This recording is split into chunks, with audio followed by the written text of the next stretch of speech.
Bom dia, bem-vindos! O programa Ronda está começando para você que gosta de ficar muito bem informado.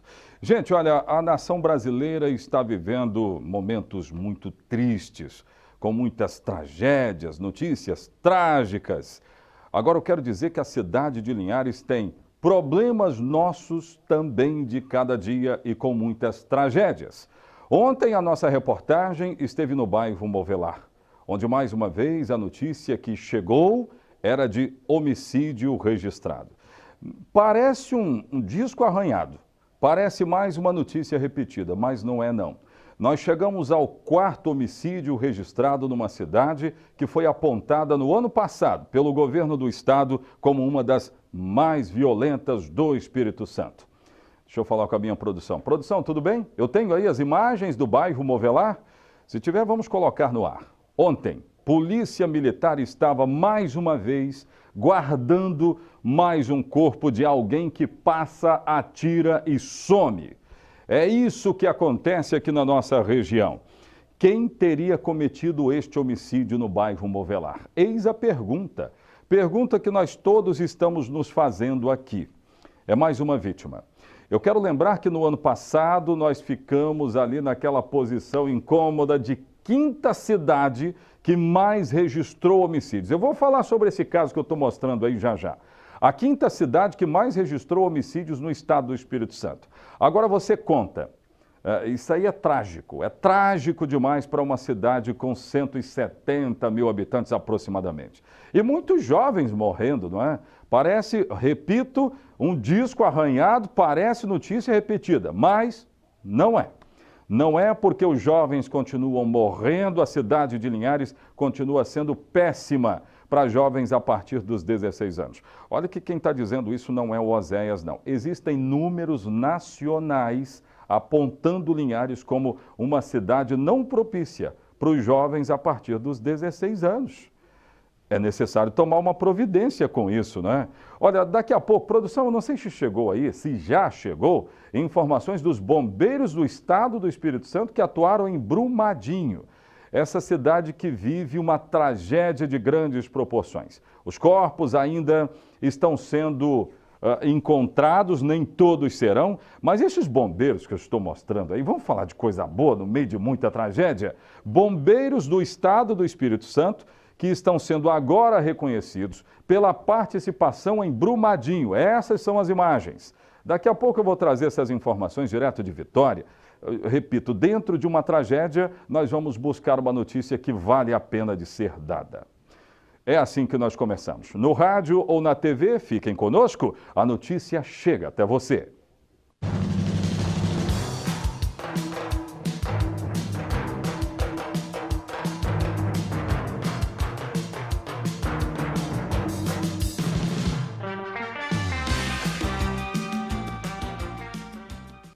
Antes de chamar a primeira matéria, interaja conosco nas redes sociais. Você já está nos acompanhando no nosso canal no YouTube, Ronda da Cidade? Se não, dá só uma olhada aqui, o endereço está aqui, youtube.com/Oséias Farias. Vai lá que todas as notícias que você ouve aqui no programa Ronda ficam lá, postadas. Assim como o nosso Facebook. Vai lá, interaja conosco e deixe sugestões. Nós estamos em digital. Aliás, estamos ao vivo aí no Facebook, produção? Estamos ao vivo? Ao vivo para todo o estado, todo o Brasil pode nos acompanhar também. Tem várias pessoas do país que nos acompanham aqui na cidade de Linhares. Vamos falar então de mais um homicídio registrado. Ontem eram por volta de 1h da tarde, 1h30 aproximadamente, e aí a nossa reportagem já estava movimentada para mais um caso de muita violência. Caso que vai parar nas mãos do delegado André Costa, que tem feito excelente trabalho aqui. E o problema, eu vou dizer, não é da Polícia Civil. Não é de trabalho da Polícia Civil. A realidade da sociedade que revela a sua face cruel. Ontem, solzão danado, e nós recebemos a notícia de que alguém estava numa avenida do bairro Movelar, andando de bicicleta junto com uma outra pessoa. De repente, passa um carro. Homens desconhecidos ou homem desconhecido, a gente não sabe ainda precisar, as investigações ainda vão dizer, passa por essas pessoas e atira. Até agora, matadores desconhecidos, nós não temos maiores informações porque a polícia imediatamente começou o andamento das investigações. Agora fica para nós a tarefa trágica de dar aqui essas notícias de mais um homicídio. É mais uma morte violenta que acontece na nossa região. Põe no ar.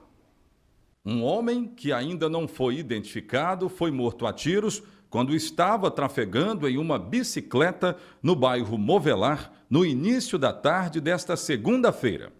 De acordo com informações preliminares, este homem estava em uma bicicleta com uma carroça e no momento em que passava pela rua Canela, que fica no mesmo bairro, foi alvejado por disparos de arma de fogo.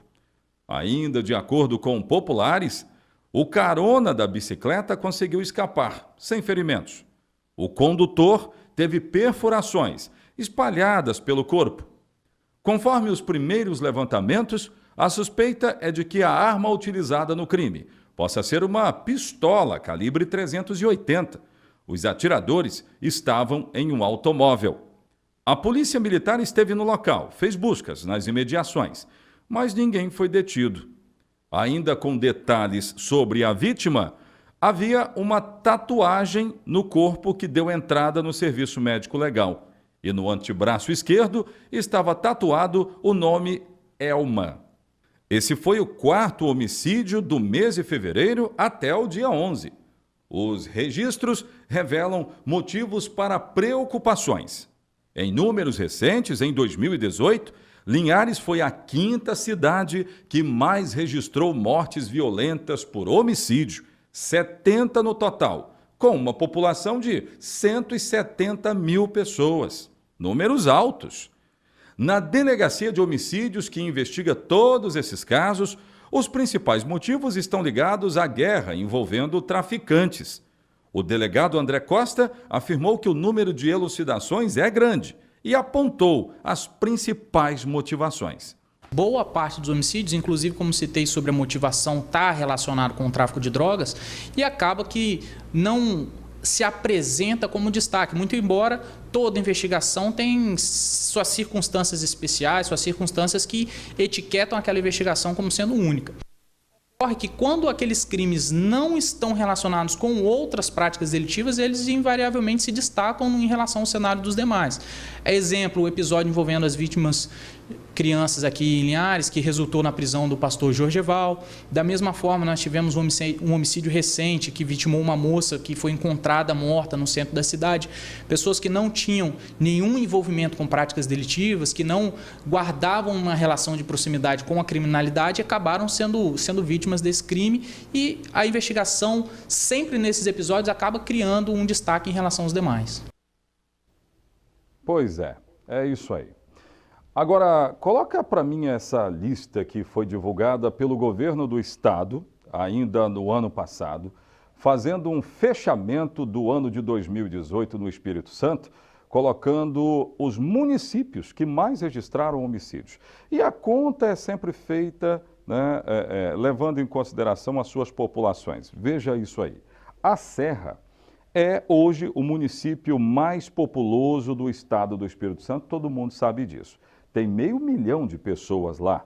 Então, a Serra, com 500 mil de pessoas, registrou 187, números de 2018. São números oficiais, inclusive. Cariacica tem cerca de 300 mil habitantes, 400 mil habitantes, né, e registrou 161.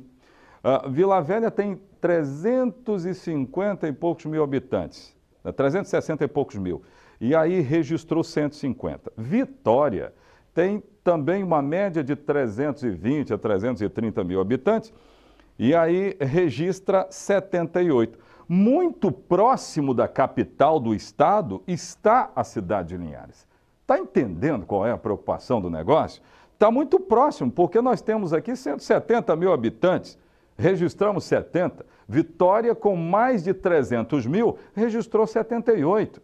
Então, são números, sim, altíssimos, que a gente precisa levar em consideração. Mas eu também quero fazer o registro de uma outra cidade aqui do norte. Pode deixar a lista lá, produção. Tira não.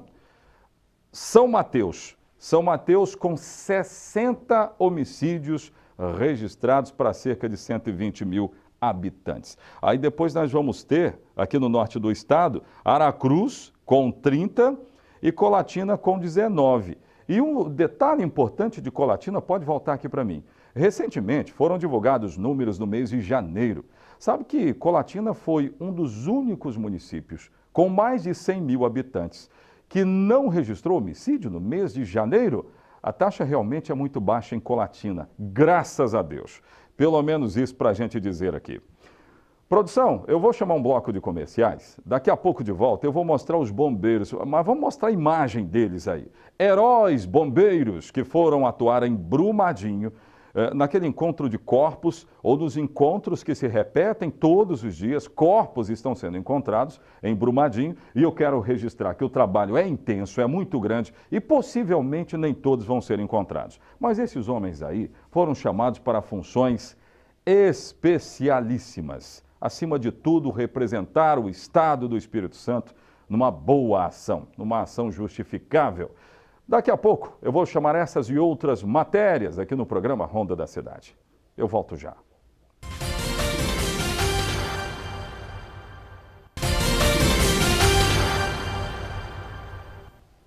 De volta. A minha produção está me passando uma informação muito boa. Aliás, no meio desse emaranhado de notícias ruins, sempre chegam as notícias boas também. Sabe que tem dados revelando que o Espírito Santo é o estado mais longevo do país? Aqui se vive muito mais. Não é isso, produção? É isso mesmo? Ainda bem que estamos todos no estado do Espírito Santo e você que não está aqui, que está nos acompanhando, pode vir para cá. Aqui as pessoas vivem muito. Eu vou mostrar essa matéria daqui a pouquinho.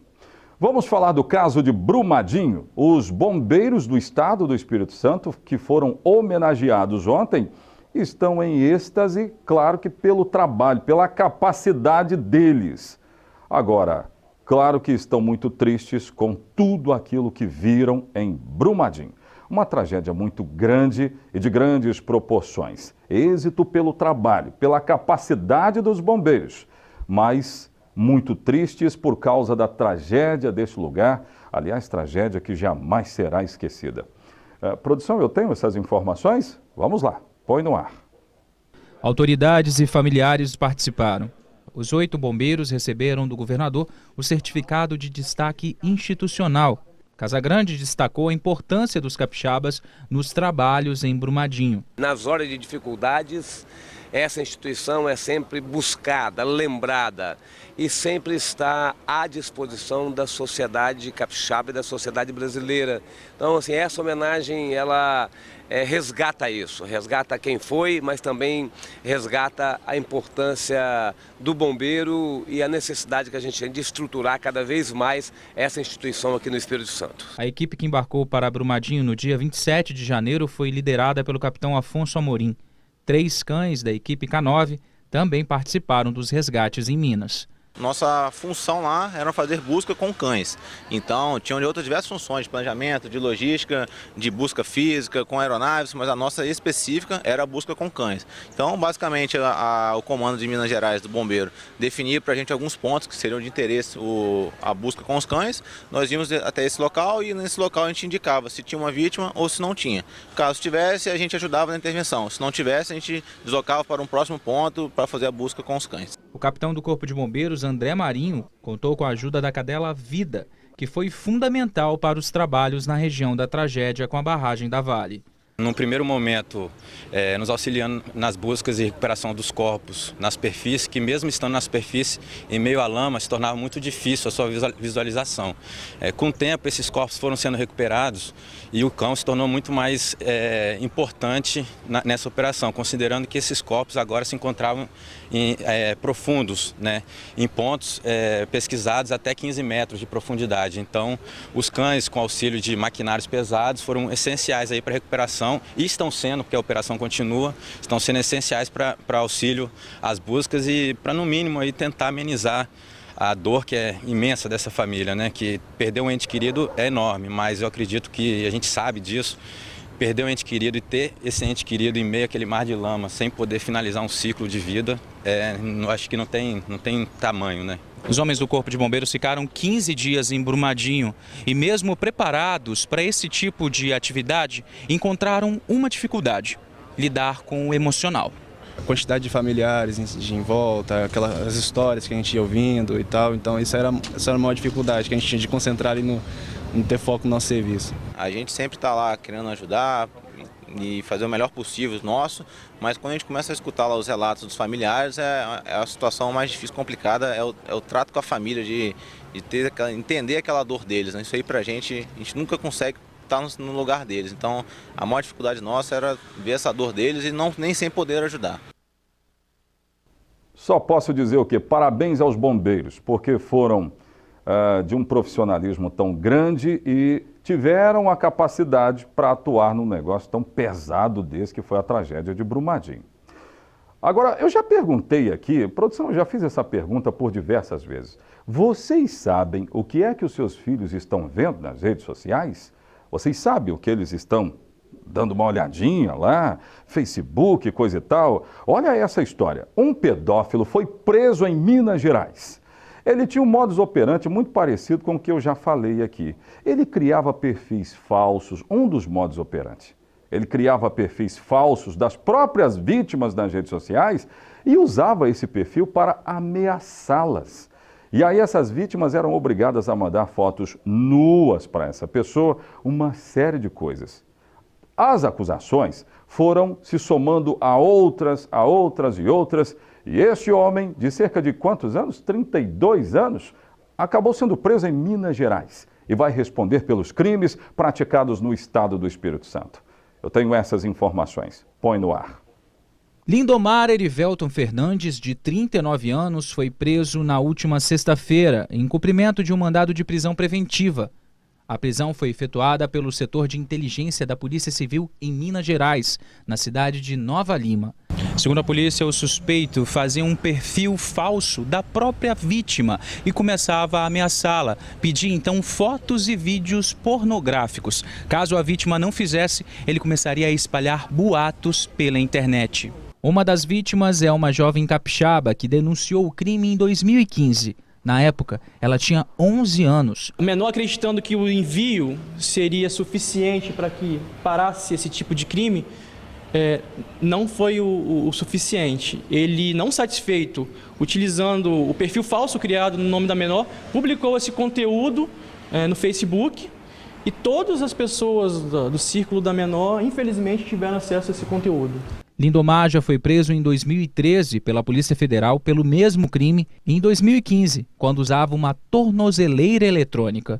Em 2015, foi cumprido o mandado de busca e apreensão domiciliar na casa dele, quando verificou-se que ele estava de tornozeleira eletrônica em função da prisão em 2013, mas não satisfeito, ele cumprindo a pena e com a tornozeleira eletrônica, foi pego com material pornográfico. Tentou fugir da residência com um pendrive e um cartão de memória no interior de um mouse. E a polícia verificou depois o conteúdo desse pendrive, desse cartão de memória, e lá observou que se encontravam novas fotos de crianças e adolescentes em poses pornográficas. Então ele foi preso em flagrante em 2015 novamente. E agora, durante um cumprimento de mandado de prisão preventiva expedido por um juiz capixaba, ele foi preso novamente e esperamos que dessa vez ele não saia tão cedo. A polícia acredita que ele possa ter feito outras vítimas. Considerando que ele utilizava o Facebook para a prática do crime, nós entendemos que podem haver vítimas do país todo, pela abrangência que essa mídia social hoje tem no nosso cotidiano. Então, e ainda mais considerando também o material que foi apreendido, que era um cartão de memória de 16 GB contendo várias imagens de crianças e adolescentes em poses nuas ou seminuas. Então a gente, sim, tem essa certeza de que essa pessoa fez mais vítimas Brasil afora. O responsável pela Delegacia Especializada de Repressão aos Crimes Cibernéticos, Breno Andrade, orienta que os pais fiquem atentos com os filhos e com quem conversam nas redes sociais. Sempre oriente e fiscalize os filhos dos senhores ao conteúdo que está sendo acessado na internet. A internet pode ser utilizada tanto para coisas boas, como infelizmente para coisas ruins também. Então é importante que o pai fiscalize, que instale, a gente dá um exemplo de um programa chamado controle parental, ou seja, o pai consegue permitir o acesso ou bloquear o acesso a determinado conteúdo na internet, né? Então, é muito importante que tenha esse diálogo, essa fiscalização, porque o trabalho da polícia é um trabalho repressivo, mas o trabalho de orientação é sempre feito pelos pais. A gente solicita que os pais atuem nesse sentido. Muito bem, nós tivemos uns problemas técnicos no finalzinho da matéria, mas deu para entender, né? Vai lá, dá uma olhada no que o seu filho está olhando nas redes sociais. De repente, seu filho está sendo ameaçado e você não sabe porque não se importa com isso. Passe a se importar com isso aí, querido. Ó, daqui a pouco de volta tem outras informações no programa Ronda da Cidade. Voltamos já.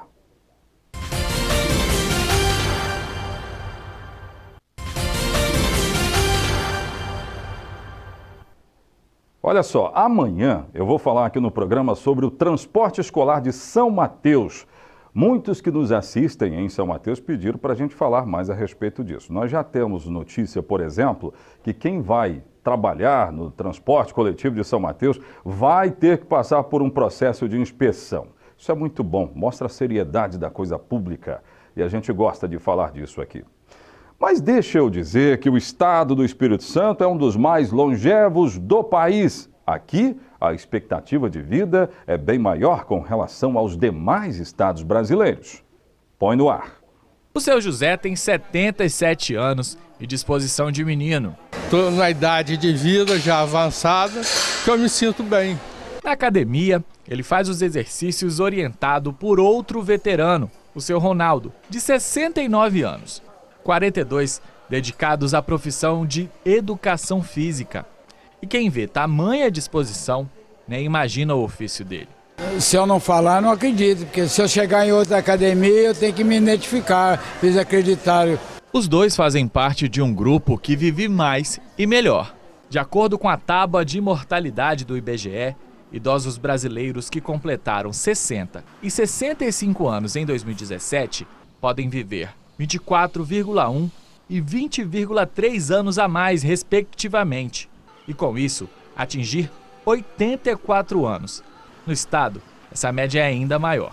O Espírito Santo é o estado com a maior expectativa de vida do país. Hoje, quem tem por volta de 65 anos pode viver até mais que 85 anos.